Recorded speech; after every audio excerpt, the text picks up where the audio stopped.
Good morning, everyone. Welcome to Accuracy in America, brought to you by Accuracy Academia. I am your host, Don Irvine, joined by my co-host, Brian McNichol.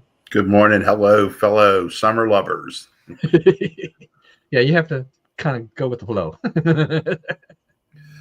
Yeah, it's been good. How was July 4th? It was good. I was in actually I saw something I'd never seen before. So we went to the baseball game in Fayetteville, North Carolina, the Fayetteville Woodpeckers. And so the city of Fayetteville also has and also anytime you go to a baseball game on 4th of July, there's going to be fireworks, right? So the city of Fayetteville also had a fireworks show, maybe 500 feet from the baseball one. So like during the 7th inning of this game, like out over the left field wall was a massive fireworks show. And you could see the left fielders say, I mean, you can only hear things blow up over your head so many times before you get a little freaked, right? So, but it was great. You got to see two fireworks shows for the price of one. Oh, that's great. That just makes me wonder, Bowie. Well, now it's the Chesapeake Bay Sox. That's right. They renamed the team, but they have a lot of fireworks events during the course of the season. A lot of fireworks nights. Right. So I'm pretty sure the one thing they do not do is they do not do that in conjunction with a Pets in the Park. That's right. The pets get a little upset. Yeah, that would not be a good thing. That just came into my mind. It's like, you better keep all that separate. Don's promotions. Just remember, don't guaranteed to set your park on fire. Yeah, I mean, I love, those are really the only fireworks show I really ever go to. Is that when I go to an occasional Bay Sox game, is to try to tie it into a fireworks night. It's a pretty good show. I mean, these parks do a pretty good. These teams do a pretty good job. And I love these names. I mean, the Woodpeckers. There's so many funny, interesting names throughout the minor league ball that are out there. That's right. So, it does also say to me too. It's just I don't know. Have you ever watched anything? The only thing I've been able to watch is online. Which has been the Savannah Bananas, but that is just become an incredible franchise. They went from this team in this little park, and now they take the show on the road. I guess they got several traveling teams. They have people like Jeremy Guthrie, former O's pitcher, Royals pitcher, a lot of other baseball people, former major leaguers, come and they pitch or play for a little bit and have some fun. And they involved, like when they played at LSU, and they brought in Kim Mulkey, and she was supposed to throw out the first pitch, and she got thrown out of the game before she could throw out the first pitch. I mean, it's all staged, right? But it's still pretty funny, Yeah, no, that's good. I mean, that's all great theater, right? I mean, you want entertainment. I mean, that may be some of the most ultimate entertainment, because you're like, there's really nothing at stake there. They have I guess their regular version, and then they have the banana ball version, right? Yeah. So they have a couple of different things that they do, but apparently, in terms of their ticket sales are through the roof. They attract selling out major league stadiums. Yeah, I've tried to get on wait lists for when they come here. I know there's no chance, but I thought I'd try. That's something Spencer and I wanted to try to do, but we knew just the wait list to go, if we wanted to go to Savannah, was going to be, just bonkers. And then they start taking on the road, and it's equally as crazy. Yeah, that's right. So the ballpark in Savannah is not that big. Right. It's a very small park. Yeah. So, but yeah, I'm going to give a little, tip of my hat or whatever to Jesse Cole and his wife, and how he's been able to just create this massively successful enterprise. And it's good for baseball, I think, overall. I mean, in the sense of it drives people to a park, and it's not yeah, you experience baseball. It's not something of the major league. It's not real baseball, but if you can get young kids interested You create in the the habit sport. of going there and having fun at a baseball field, which, like, if you're a kid and you go to Bowie to see Chesapeake, Yeah. I still can't get used to that. Yeah, But I know. and Ooh, you have fun. The kids have fun. There's stuff for them to play. There's places for them to do their thing. There's rides and specials and games they play on the field and all this stuff. So, they go out of their way to get kids involved in the game and to make it fun. yeah. All right. Before I leave Bowie/Chesapeake, I have one nit to pick with that team, which kind of just still irks me. Which was before they made the name change. They sent out emails and they said they had something big coming, and then they had this big like 50% off sale or something to that off the Bowie Bay Sox merchandise, right? And then a couple days later comes the new logo, new naming of the team, and I'm thinking like anybody who bought the Bowie Bay Sox stuff, did You they got did they nothing now. You did can't they even wear it. did they just get hosed? I gotcha. Oh, so yeah, it's like I don't know about the way they played that. I mean, that's just it doesn't sit right with me. So, but I didn't buy any merchandise, so I didn't get hosed as such. Anyway, all right. Well, we've got a few topics to discuss today. I'm going to start off with this Texas flooding situation. It's a terrible tragedy, and we had flooding in New Mexico. We had flooding also in North Carolina, but Texas, the Hill Country, Kerr County, Kerrville, Texas, it just this massive flood. I mean, Right. just and wiped out these poor Christian girls camp attendees that were there, plus others. So this is along the Guadalupe River. Right. You know, I don't. I've been to the San Antonio area. I haven't really been to say the part that they really call the hill country of that area, so I don't really know. But my reading is that the soil is it's like clay. There's lots of things. Very poor, like gray soil. Yeah, and it Not, doesn't it's like, doesn't absorb the rain very well, right? right. It doesn't absorb runoff at all. Yeah. It's, which a lot of the desert is like that. A lot of places where and that's the edge of the desert, the hill country. You notice like there's very few tall trees there. Most of what are there are cedar, which sucks out of a lot of the moisture out of the ground. Cedars are very moisture dependent trees, and they grow low to the ground, so they control the moisture, control shade, and so forth for themselves. So it's the kind of place where the rain is not going to hold. The river rose 27 or 27 feet in 45 minutes. So yes, they were warned. Yes, they were all the requisite warnings. Yes, the weather service was doubly staffed. They usually have 2 people in the New Braunfels weather station, which governs San Antonio, Austin, and Houston, and they had 5, right? Because they knew that this was going to be a big deal, and they warned everybody in plenty of time. But the warnings, it came at 1 a.m. And another thing is, a lot of people brought this up, like how many times in the summer around here do you get a flood warning, a flood watch? Right, especially the coastal flood warnings. If you ever had an address near Alexandria, right, you get almost constant. Every time it's supposed to rain, you get a flood notice. Okay, so it obviously does not flood every time it rains. So you get a lot of warnings that don't add up to anything, right? The weather service tells you, they have their criteria for when to warn people, and they warn people, and the criteria is well established, and so forth. But a lot of times the flooding doesn't come.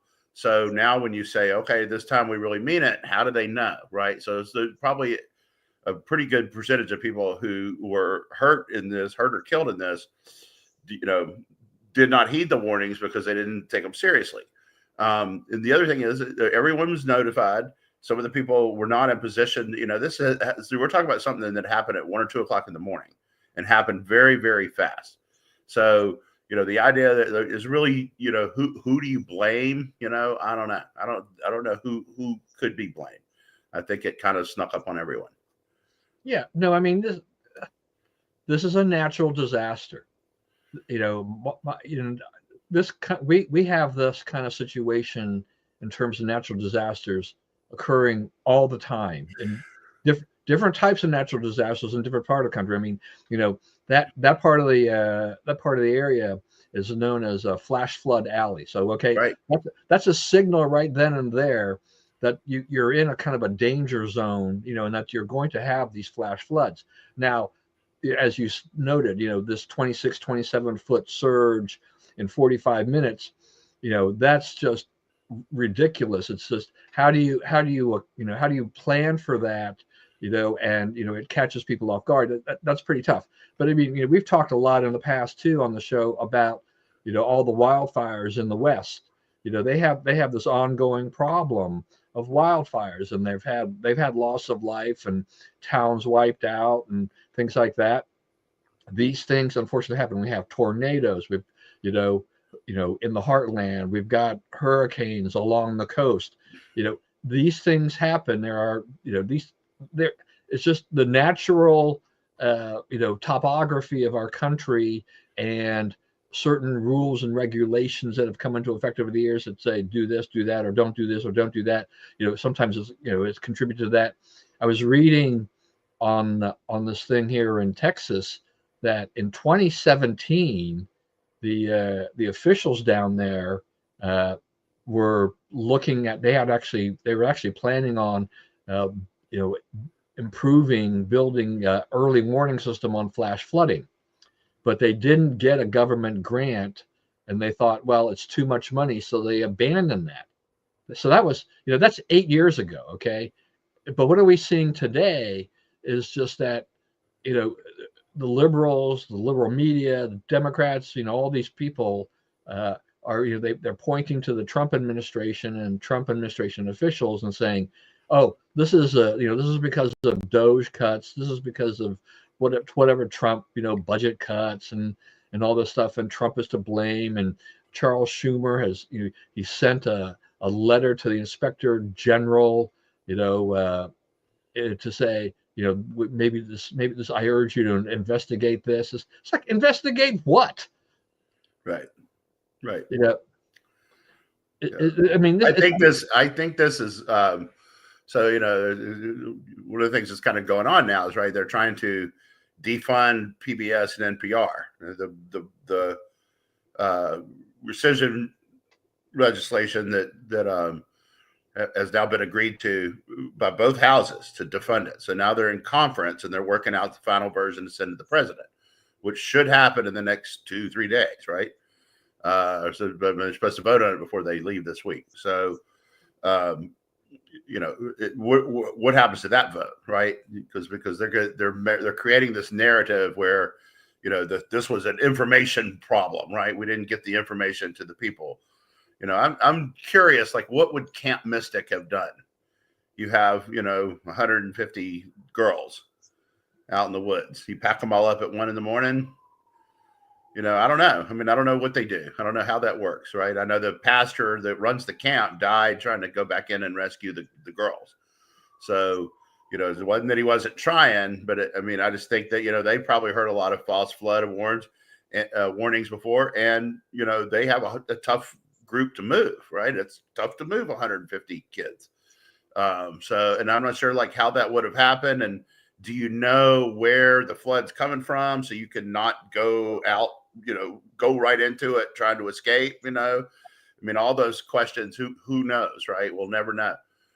So I just think sometimes you have to accept that it's a tragedy, that things happen, and, I don't know what would be done to prevent it. I saw on Twitter shortly before we went on the air, someone saying the Texas legislature is meeting in a special session today, and they're going to discuss changing the marijuana laws to make them more restrictive, which not many states are doing these days. But they're not going to talk about early warning systems. I don't really think early warning systems was a problem, but it's worth looking at.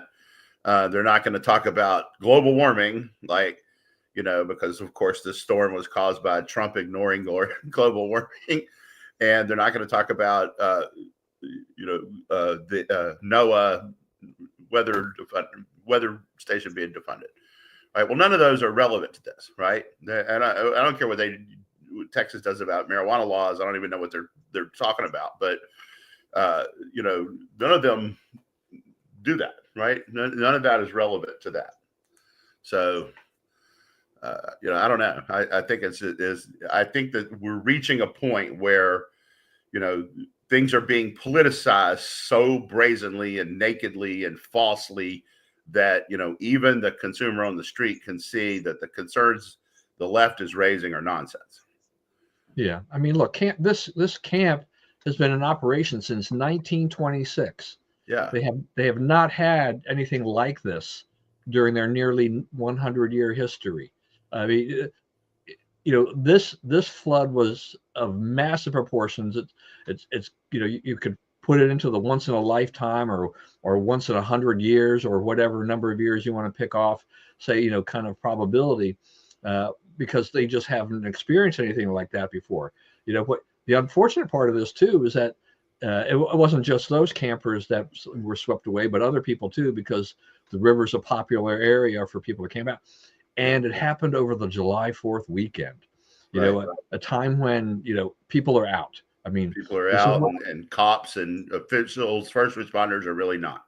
Yeah. So this was a kind of a culmination. It was just a confluence of lots of events and things taking place that only exacerbated, the death toll here and the tragedy and the property, damage and everything like that. I don't know how Camp Mystic, how they come back from that necessarily, but they seem, the news reports I've seen seem to be that they're pretty resilient and they're determined to rebuild and move on and everything like that, which is what they probably should be doing.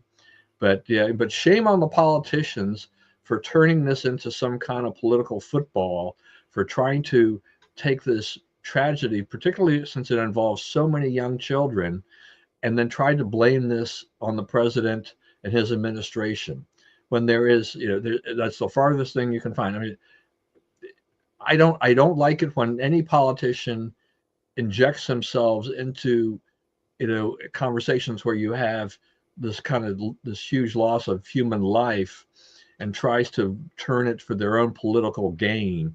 That is not going to help the families deal with the loss of their children. It does not help us come together. I mean, you mentioned, it continues to drive us further apart and continues to polarize us, which we do not need to have at this point in time. All right. Before I move on to the second one, I forgot to do this by your request, and I finally remembered to do this today. Oh, there it is. There it is. So there it is. The Don and Young Irvine bobblehead. Yeah, I announce when bobblehead night is going to be, and the first 10,000 viewers. I know. I should check with the person who had this done. It says, how do I get these done in bulk? How do I, what's the cost? Right.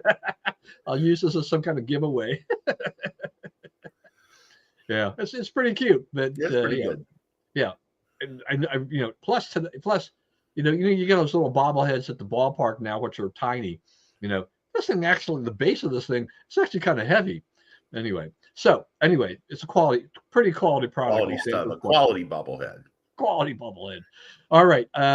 So we talked about the big beautiful bill last week, and we were kind of trying to figure out whether or not Mike Johnson got that wrong. Finished law. Yeah, we talked about it's an arbitrary July 4th day. We didn't really have to get done. And son of a gun, they did it. They did it. They sure did. Yeah. So I mean, I gotta say, man, Shreveport Mike, you gotta quit doubting him. Yeah. I mean, he gets the thing across the finish line. He gets it past the objector. I guess they talked Ralph Norman into not voting at all, which is as far as they could go. And Massey voted against it, and everyone else voted for it. All those other people, there were like 15 of them. He moved 14 of them into a safe place and got it across the finish line. Yeah. So that was, when I saw that news break, I was really surprised, because I'm thinking like, wow, I didn't think it was going to happen. I thought, there's a chance it would happen, but I didn't think it was going to happen that quickly. And yet he did it. He met the president's, deadline.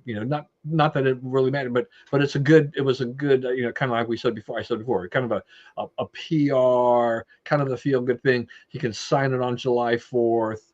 He can use that, So there were a lot of positive things for the Trump administration by getting that whole thing done and signed. Of course, now it begins the fighting or the arguing and from the Democrats about all the bad things about how America is going to be ruined. And what did James Carville say? It was just, this will be the decimation or whatever of the Republican Party, by passing this. And so which has been a lot of noise about, this bill will be very hard for Republicans in Congress to defend when they run for re-election in 2026.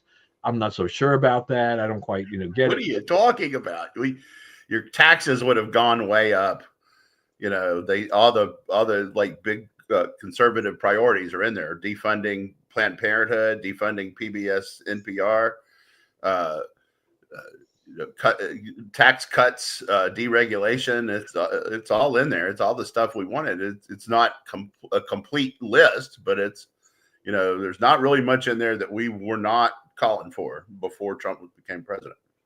Yeah. Right. No, now, Planned Parenthood has sued Trump because it was eliminated from the funding. Right. And so this is now you're into, and a judge gave an injunction, provided, said the Trump administration cannot enforce the law of not appropriating money to Planned Parenthood. Now, we're not talking about an executive order anymore, right? The big, beautiful bill had that in there. So this is, both houses of Congress have approved this bill, and the president has signed it, saying they don't get money. So this is not an abuse of executive power. This is duly enacted legislation by Congress. So now you have a district court judge saying duly enacted legislation by Congress that originated in the House that the Constitution requires. I have say over that. I can say that that's not valid, right? Because I mean the judge's thing is that this is the affiliates challenging the funding, not Planned Parenthood. And it's like, I don't, that's a distinction without a difference to me. And it'll be interesting. But the judge has said, the judge has substituted her judgment for not just Trump, not just the administration, but the Congress and the administration. And I think that the talk in Washington now is that this will get overturned, and when it gets overturned, there will be a move afoot to impeach this judge.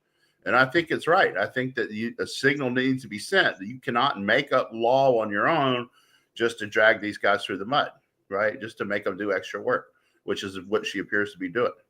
She knows it's not going to win. That's right. That's right. Right. That's true. Right. Once it becomes law, people forget about the vote. Right. Yeah, that's right. They don't. Who cares? It doesn't matter. It doesn't matter how many votes it passed by at all. Right. I mean, the same for Obamacare. It doesn't matter how many votes it got by. It became law. Yeah. And it couldn't be eliminated because John McCain, rolled himself up the Senate floor and went or whatever, Yeah. So, yeah, I mean, and the thing is the bill, on this defunding kind of thing, as I understand, I mean, it didn't mention Planned Parenthood specifically, right? But it just basically said providers that receive more than $800,000 a year and provide these services relating to abortion or whatever, and things like that. So Planned Parenthood is the biggest beneficiary of this. So yeah, so they're going to be, they were the target without being named per se. And Planned Parenthood is like a lot of these other liberal organizations. When they get kind of targeted like this, they're like, oh, but now we're going to have to close a third of our clinics and do all these kinds of things. I don't care. I wish you'd close the other 2/3 too. I could not care less, and I don't care about this. they provide other services. They don't, right? Because like people have done investigations on that, and they call them. I'd like an appointment for a pap smear. Well, we don't actually do that. We can give you people to call. Okay, I would like a breast screening. Well, we don't actually do that. We will give you people to call. So, okay, that's right. But, you're in the abortion business. Money's fungible. And I couldn't care less if every Planned Parenthood facility in America shut down tomorrow. Not one tear would I cry. That really is their business, right? I mean, that's what Right. they're That known really is their business. They don't care about anything else. Yeah. They can try to throw up a bunch of smoke and mirrors and just and try to disguise it as something else, but that's what they're known for, and I think that's why the legislation was kind of written to this effect, saying like, we know how much money is going to them, and we're going to find a way to cut this off without naming them directly, and everything. Another thing that is in the bill that's got the liberal media all just up in arms is this whole thing about Medicaid cuts, and that actually is and Planned Parenthood was using Medicaid money in order to do the abortions thing too, right. So they were a beneficiary of that, but this Medicaid cut, this is not about throwing a bunch of people off the Medicaid rolls per se, right? This is taking out the illegals and the freeloaders, right? It's about the abuse because because of the pandemic, rules were relaxed and enrollment in Medicaid soared. And so, you just wound up, the government was giving them a lot of money, and so they took that money and expanded the rolls. But there's a lot of abuse, within the Medicaid system. There are a lot of able-bodied people, who are also, who also, they can work. They're not poor, so they're trying to wring some of that out and try to roll some of this back. And yet, but the liberals, the problem is that once you grant this stuff to people, trying to take it away becomes difficult, because then they're all like, oh, you can't take away that benefit. It's like, you're an able-bodied person. I mean, So there are, the Medicaid is supposed to be for people at or near the poverty line, right? Right. There are about 32 million people at or near the poverty line. Medicaid serves 90 million people. So who are the other 60 million? Right? There are people who don't belong on it, right? They make too much money. They're 4.5 times some of these states, 4.5 times the federal poverty rate. You're still eligible for Medicaid? No, we don't need to be paying for that. If you're making 4.5 times the poverty rate, you pay for your own insurance. Say that without apology. Get a job. If you want to grow the availability of insurance, I will join you and back in legislation that you can create all kind of affinity groups. Like, why can't the Latter-day Saints join together and be a group for insurance? Why can't your temple, my Catholic church, the St. Thomas of Becket, fund for insurance, right? Why not? People move in and out, but you keep your insurance the same. Why can't we do that? Oh, we can't. It's got to be your work. No, it doesn't. That's a law that we made in World War II, and it made a lot of sense during the immediate aftermath of World War II, but it doesn't really anymore. So change that. Let other people consider themselves to be a group for the purpose of buying insurance. That doesn't bother me. Yeah, no, I mean, that's an interesting point, because when I was younger, when I was first married, I wasn't crazy about some of the insurance premiums, that we were facing, as a young couple. And for a while there, before I made the switch. Well, I guess I had this for a little while, and then I made the switch before our first child was born, which was probably a good thing in the end. But I actually joined the Maryland Farm Bureau. All right. Now, I didn't have to be a farmer. Right. But I paid some $30 a year or whatever it was in dues, and then I could be eligible for their health plan, which was cheaper than the other ones that I was getting. I guess it was because I was a single person or whatever, and that's what I did. So after I got married and finally, I went ahead and joined Kaiser, which I wasn't crazy about. But then when we started having children, that was a better way to have the better way to pay for my medical care that way for a while. So, but yeah, affinity group. I mean, look, these people. I mean, the other thing too is that there's still healthcare exchanges in the states, and I've come off of those here in the last year, and they are remarkably inexpensive. If you don't have much of an income, you're basically not paying. I've got a friend of ours who lives up in Delaware. She's a divorcee, and she basically lives off the assets, from her divorce, more or less, right? Maybe does a little odd job here and there, or whatever, and things like that, and investment income kind of thing like this.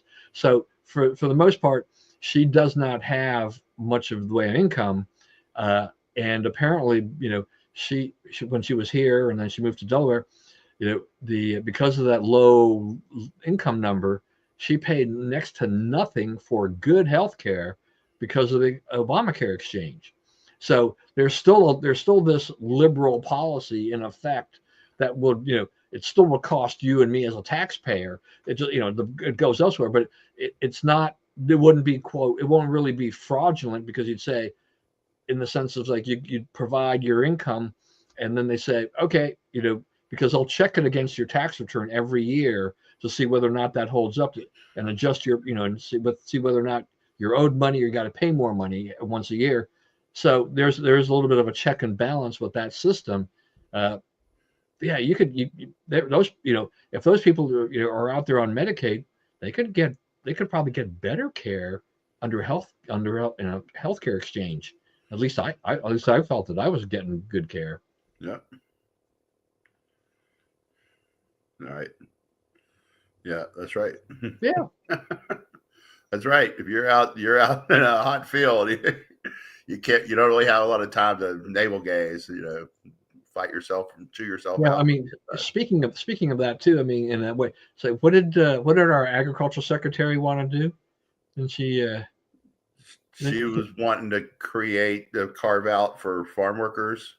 Yeah, but I mean, she was telling these people what were on welfare. What was that exactly? She was telling that they could go. Oh, well, she said, there's 34 million people who ought not be on Medicare. Yeah.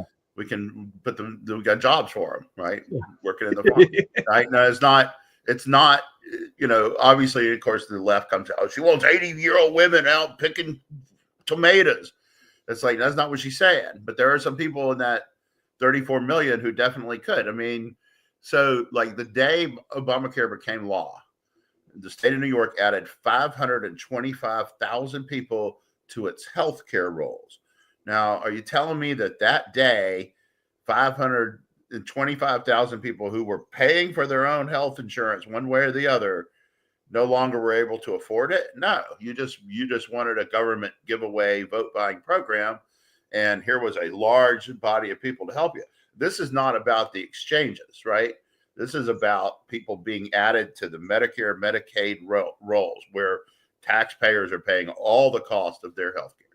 And you didn't have that. There weren't 525,000 people in New York that day that needed to be on the government dole, added to the government dole. It's just not true. So now somebody comes along and says, we can't afford this anymore and we have to fix it. And it's, you're killing grandma and making her pick tomatoes. I mean, that's a way, and conservatives, when we're debating this, when we're talking about this stuff, and we say, oh, well, it would be practical to just do X and just provide X and just, it'll be cheap, everybody will be happy, blah, blah, blah, blah.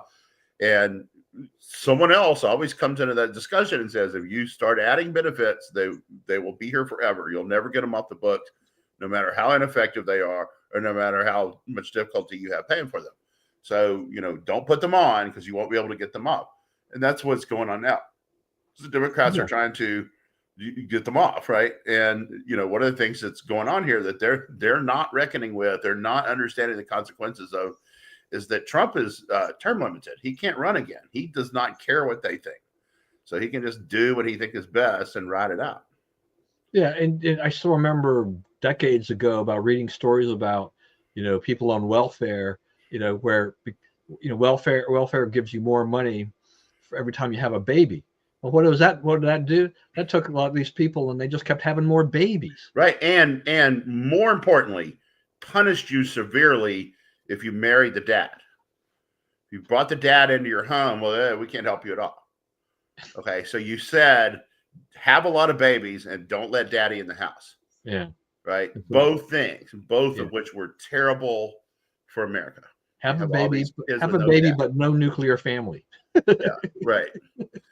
They have never understood like the role dads play.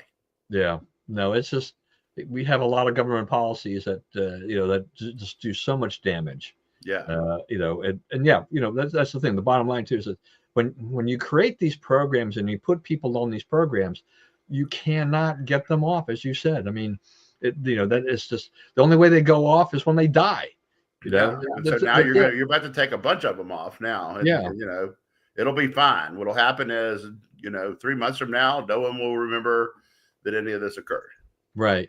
But these are areas where, where Elon Musk and Doge and everything were, I think they were all trying to make some headway into these government systems, because the government systems are such a patchwork of just bad computers that don't speak to each other and are antiquated and can't vet and handle the volume of information that they're asked to process, and for the most part. And so, you want to weed out some inefficiency from the Medicaid system? This is a great place. This is where good systems would do that. I mean, Social Security has that problem. We just have there are problems throughout the government of just where you have people collecting money, receiving benefits that don't deserve it. And then the people. Oh yeah, I'm sorry for the people who got extra money from Social Security for years because Social Security botched it, and now they want to claw back the money, and they're like, but we can't afford to pay it back. It's like, well, why did you take it in the first place? You made no attempt to pay it back. You knew that you were getting money that you did not deserve. At the very least, if you're dealing with the government and trying to give them money back, which probably is not an easy thing to do, take that money and put it into a savings account, separate it out where it's money you cannot touch. So as soon as the government says, we want that money back, you write them a check or whatever and send them the money back, and then you're square. Rather than go out there and do what a lot of Americans did, which is they spent that money and they said, we don't have the money to do it. And we're like, I just don't have a lot of sympathy for this, right. And all that. All right. So that's interesting. Okay. Which brings the one more thing is student loans. Right. Okay. So you cannot, we can't keep doing what we're doing, because now we have created, thanks to the Biden administration, we've created the expectation that you really won't be required to pay it back. Somewhere down the line, they'll forgive it. Okay. And I hear these people telling these things like, I've made every payment on my loan for 15 years and the balance is still higher than when I started, right? Because of interest. I'm not catching up at all. So, that's something that they can look at fixing. There's a proposal now afoot to say that you can discharge student loans through bankruptcy. Might be a clear in the books type of thing. But I think that you have to think about student loans. I don't know what Trump's thinking on this, but he's going to probably have to privatize that before he leaves office, because there's no way that government can keep doing this, because people don't think they'll have to repay. Yeah. Well, and it was private before, right? At one time. Yeah. So, they're going to restart the clock on the interest, I think, on August 1st. Once again, this is coming, Joe Biden kind of set you up and said, oh, under the SAVE program, you're going to be able to clear all this stuff. Obama and Biden, have put into place so many gimmicks on student loans. You work for the government for X number of years or whatever, public sector, you're going to get this, forgiven and stuff like that. And they thought they could buy the middle class by addressing student loans. But the fact is, most of the middle class either didn't go to college or paid for it, as long since paid for. Like mine's paid for. Yeah. I was paying it as I was going. I think, I think we've talked about this too, though. It's like the real culprit in a lot of this, though, is the fact that colleges and universities, because of the student loan program, charge you far more than your education is worth, right? So as a result, you wind up owing them a ridiculous amount of money, which, can be paid off by some if they're making a lot of money, but some people may struggle to get ahead if, job situation gets kind of fluky or whatever. But it's the student loan program created this monolith in higher education that really has resulted, in these trillions of dollars of student loan debt. And the schools, they walk away from this. They don't care. I mean, they got their money, right? Right. They really don't care about the student loan debt problem because they already got their money. That's right. Through their scheme. Make them care. You're sitting there with $620 billion, whatever the Harvard endowment is, loan them money out of that. What's that money doing? Yeah, no, I mean, once again, I understand that there's some restrictions on some things, but things have got to change. Yeah. It's like, how do you justify holding that much money, and then charging all this money to students? So, there's still a lot of reform in higher education that we'd all like to see, I think, along the way. Trump is trying to reform a lot of things. It's just that there's a lot of inertia. There's a lot of inertia, but the scope of this is so large. You've got 4 years, to kind of try to make a dent in some of this. That's hard. Yeah. But he's trying. I mean, and that's what gets the liberals all upset, is because he's trying. He's actually trying to do things and try to make things go. All right. So his old switching gears now. His old buddy Elon has now gone off and announced that what's it called? The America Party, I think he was calling it. Something like that. Yeah. Yeah, he was going to form that. He's going to put his money into that. Trump has already disparaged that, and Elon is being Elon. This is a dumb idea. Okay, he's like I like that people are impatient with the pace, right, of reform. I'm all for them being impatient. I'm all for them pushing for faster reform. But things happen at the rate they happen, and I don't think that Elon understands that. He wanted the first big beautiful bill to cut all government waste, and that's not the way Washington works. That is an important first step that the Trump administration took with that legislation. There's a lot of stuff in there that's big. It's been on the books, things that we need to do for decades, right, and addressed in one big bill. But it's not everything. It's not the end of the project. And they're already looking at new DOGE rescission legislation and so forth. So, and another, you have another one that they can do without 60 votes. So, that they're trying to get done. So, like you say, he is trying, but these things take a long time. No third party. The thing is set up. The one thing the two parties agree on is that there should be only two parties, right? They will work together to defend that, right? And so I guess he said he's not really interested in a candidate for president the first time around, but just candidates for Congress. That if the effect of this is you get some more conservative hardliner people who who really want to cut spending. That's not necessarily a negative thing, right? The pressure to cut is important, right? It cannot be the dominant feature of the conversation, but it needs to be a constant feature of the conversation, so that whatever we do, it's always with an eye toward reducing the federal footprint, reducing federal spending, right? That's what we're doing too much of.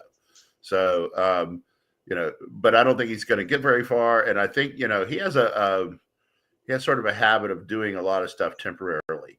I suspect this will fall into that category. Yeah, I mean, Elon is a guy of lots of ideas, kind of throw things up against the wall, see what sticks, and then move on and stuff like that. So, him and Trump are talking. I don't, there's a public rift you kind of can't deny. But also, like the last time there was a public rift that was going to tear them apart, they obviously were talking in the background, and I think they're talking now.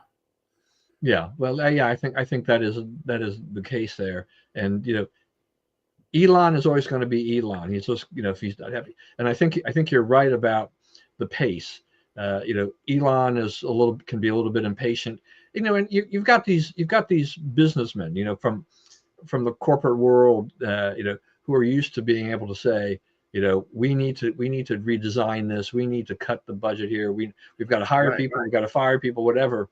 And it happens in fairly short order, but with the federal government, it's a monolith. I mean, it's just ridiculously large. When he's, here's the thing. It's like when he's at Tesla or SpaceX or wherever, he is the only Elon, right? What he says goes. When you're talking about Congress, that's 535 Elons. They are all the commander, right? None of them is in charge. Therefore, they're all in charge, right? So you're dealing with 535 kings. They won elections, and they have their privilege too, and you can't move them all in the same direction at the same pace. Right. Yeah. No, that's right. I mean, that's the thing is that when you're the CEO of a corporation, what you say has the last way. I mean, you're the majority shareholder, you're the CEO, all those kind of things matter because you have the power to make changes with a swift decision. Right. But when you're a guy like Elon Musk trying to make changes from the outside, even though you have the blessing of the president of the United States under an operation such as Doge, you're still fighting against those 535 other people. And sometimes even the president himself, depending upon what you're trying to do, and say that, it can't be done right away. But I think that steps are going in generally the right direction. I'm going to be very curious to see what happens with my tax situation for the next couple of years, to see if it gets radically altered one way or the other. My taxes went up under the Trump tax cut. Maybe this time it'll actually go down because of I'm now an old coot, and I get a $6,000 deduction or whatever for kind of offset Social Security, which we haven't started collecting yet, but that's kind of how they were dealing with that.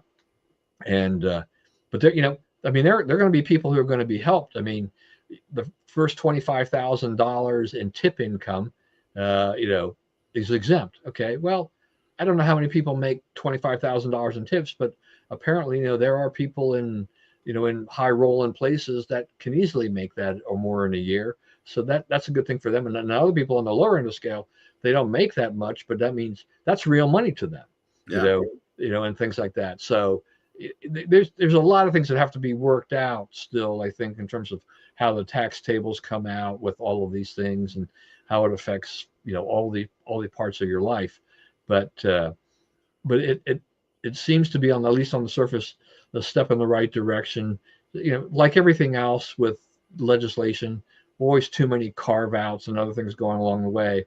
But if we take steps to reduce government spending, reduce our head count, and things like that, that's good, which will lead me to that SCOTUS decision about the fact that Trump has the authority to fire government employees.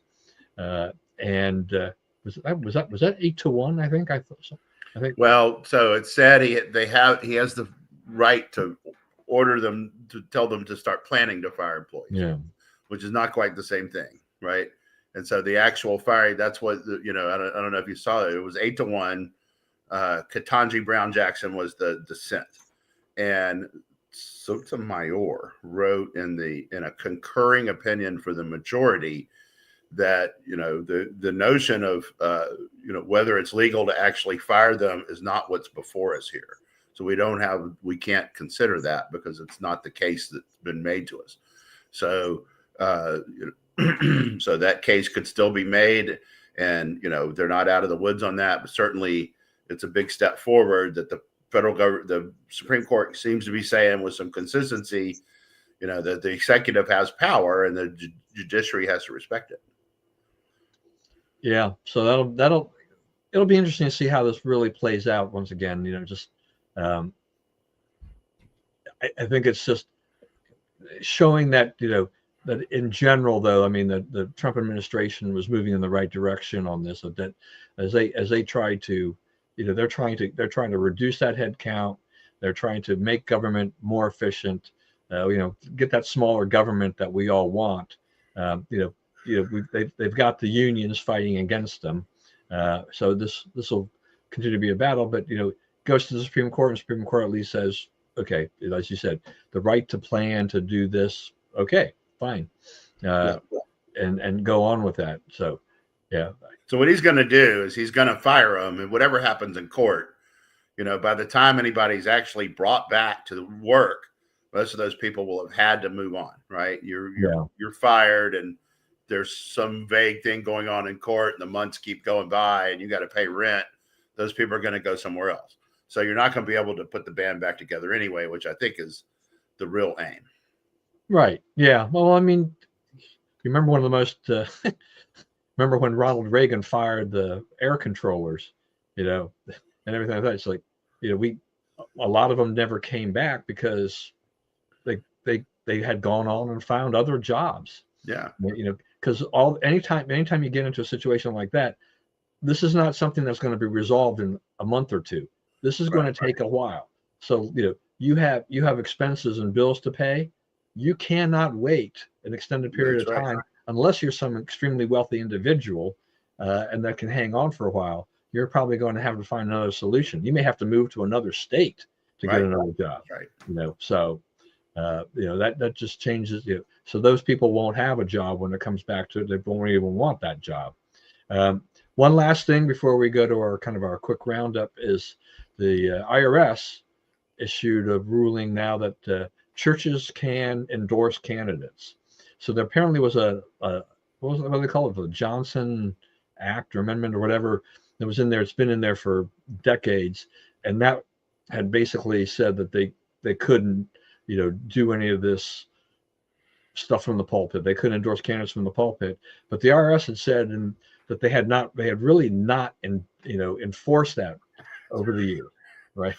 That's right. Souls to the polls. I mean, they were pretty, brazen about it on the other side. Right. So now it's just kind of wide out in the open and everything like that. I don't know. I guess I have kind of mixed emotions about that. I mean, I'm sure one thing that will happen in my church is that it still won't change the way we operate. We're going to focus in on religion, and teachings of Jesus Christ, that kind of a thing. And, anything dealing with politics, that's outside the purview. You can talk about it with your friends and family or whatever, but it's not going to take place within the confines of a church building on a Sunday.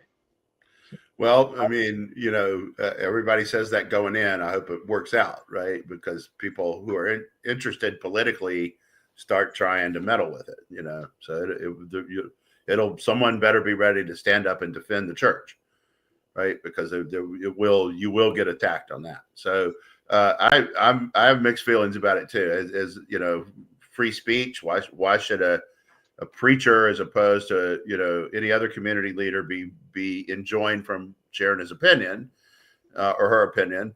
But on the other hand, that's not what church is for. You're turning church into something else, and you're making it a political battleground. And I think the people that are involved in that are going to find out that they were probably better off without it. Yeah, I mean, I do say that. I could potentially see a bishop somewhere, or bishops out in Utah, being a very conservative state, maybe throwing some politics into their message. Now they don't get up and address the congregation every Sunday. It's always different people within the congregation, which could now make that even more of a wild card in some place like Utah. There's already been 20 U.S. Catholic bishops who've written a letter protesting Trump's immigration policy. Yeah. So they say they're acting in their own capacity and also all that, but you're printing the letter because it's 20 bishops. Yeah. Right. So I don't know. I mean, I'll be curious to see what happens here and how much more politicking goes on. Some churches have been just doing this for a long time, so that just basically puts them out in the open, and that's fine. They can go on and do whatever they want to do. And the option is you got to send cops of some nature into churches all over America and decide whether what you heard was enough to jump up and arrest the preacher during the sermon, which this has its own set of problems. So it probably, sad as it may be, it probably is more practical to say this is no longer a rule than to try to enforce it. All right, time for our quickie wrap up here. RFK Jr. Food dye ban. I read that he's run into a couple of obstacles, mainly with the makers of Fruit Loops and M&Ms. I haven't eaten Fruit Loops since I was a kid, but M&Ms, and I've sworn off to chocolate candy more or less. But I mean, look, okay, to me, those are kind of iconic things in America. If the makers of, if they're not killing you, but something's always killing somebody anyway. Your food, it's like, are you going to really mess with M&Ms though? I don't know. I think M&Ms. I was thinking about, like, Richard Pryor said, he went way in the other direction on this. He said, I don't want to be 90 years old, laying up in a hospital bed, dying from nothing. Something. So if it's Fruit Loops or whatever, I don't know. I don't know. As I recall from people I knew that worked in the White House, I mean, there are M&Ms or were M&Ms on Air Force One. So, that's right. RFK, what are you going to do? Other ones, you don't have the shoe requirement anymore at the airport, right? The TSA kind of quietly removed it. Me and Lori were actually on a plane when that happened, when Richard Reed was caught trying to bomb the plane. We weren't on the same plane. We were on a different plane. So we were flying to Houston to go through there to go to Shreveport for Christmas. It happened 3 days before Christmas. And they made us get off the airplane and go completely out of the Houston airport. And they had it like walled off, so we couldn't do anything but walk that path and go all the way out of the airport and come all the way back in through security with our shoes off. So, I mean, we were literally among the first few dozen people in the world to have to take their shoes off. So, yeah, see, I hear you. That's a good point. Right. That's a good point. Is like they spend a lot of time talking about things that are before politics that are not exactly endorsing a candidate, right? But you are endorsing a public policy position. Okay. Yeah. Let's see what else is on here. It was disgusting. The left trying to blame it on the flood on Trump. I think that, enough said on that. Bibi, I don't think Trump's ever going to get a Nobel Prize. I'd find that to be virtually impossible. Yeah, but they keep nominating him. I mean, how many times can one man be nominated and not win? So he can always have that on his resume. Nobel Prize nominee. That's right. Three-time Nobel Prize nominee. I mean that they do that in Hollywood, right, and stuff like that. Three-time Emmy nominee. Right. Nominated for Oscars, Emmys, all that kind of stuff. So he getting that. I'm sure that Trump would love to get that, but there's a political force on this too that'll prevent that from happening, I think. Yeah. And all. So let me throw my 2 cents in here on this. So the Maryland, we have this ridiculously, Democrat legislature and our lousy Democrat governor, and then they push through a bunch of fee increases. So fee increases are just taxes in disguise, right? And they took the emissions inspection fee from $14 to $30. Okay, I think they almost doubled or they had 50%. I don't know what it was. They increased the vehicle registration fee by a huge amount. Another problem. So, and then they added a $5 per tire fee when you buy a new tire. All right, we already have to pay a fee when we dispose of a tire when we get new tires, right? So I think we're paying like $2 a tire for the disposal when we buy the new tire. Now we got to pay $5 more to buy the tire. Okay, they'll have way more taxes than us, and they're going up. Way more. Where do these guys come up with? Where does it all go to? Where are your gleaming schools where every child makes an A and scores 1,600 on the SAT? Because that's what you're paying for. I mean, it's like I'll never forget standing on a building in Old Town one night on top of a building. I guess we're watching fireworks or whatever, and it was like if you look toward Virginia, it's lights and wealth as far as you can see. You look across into Maryland, it's dark, right? It's like there's nothing there because you're looking at basically Oxon Hill or that part of the world, right? And there's no growth. There's no one spends money there, and like they talk about, grocery desert, restaurant deserts, all this stuff there because they don't know, people don't want to do business there because of taxes and regulations and stuff like this. So, at some point, probably even Maryland will realize the folly, but we're not there yet. Not even close. Yeah, but the answer is a government-run grocery store. Yeah. Cannot wait to see him try to do that. This solves all the problems, right? Solves all the problems. All right, and then lastly, just the Wimbledon has been they instituted robots to do line calls, and they had a little bit of they've had some glitches there along the way. Some of the calls. Yeah. Yeah, I tell you, baseball absolutely needs to get at least get it where you can review balls and strikes, like they do in AAA. Well, yeah. See, the thing about the bot in Wimbledon was just that, there was a ball that was clearly out, and all the only thing that the bot said was like stop, right?